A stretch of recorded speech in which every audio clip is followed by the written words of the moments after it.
Muhera muru na ngi nicio cietanire mwikuiro uyu thutha wake kurara gibokora mirurumba ya ng'ombe kuma rori-ini iria kuratwika ironganite nyama cia ng'ombe mugwanja iratetwo mwena wa Juja. Makijira ni kugura magurite nyama ici na macigurite ona kugwa Kenyatta.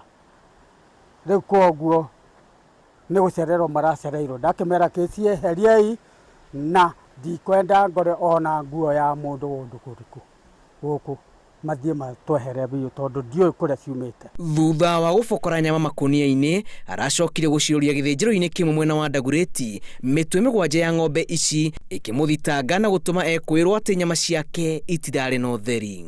Uguo ni mahotire kurize alamu uyu na matumenyithia guo tukire twakora nima mundu ucio ndoima kuo tondu ima Dagoretti ithinjiro-ini na twamwihithira na ni tumunyitire riu agioka ku nyumba thiini. Nyama ici irarorete kuhuthirwo ni muingi angikorwo ni ingirahetũkirio githinjiro-ini no amwira mucoro uyu ukinyanire aretanirwo na borithi maramuikia ngono.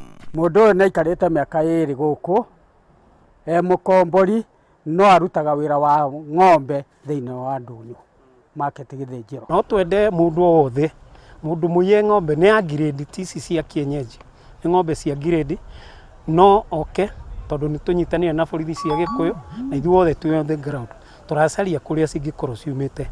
Ekwirwo angi aria marari nake ni metharite riri borithi mambitie uthuthuria wa kiumo kia mubango uyu.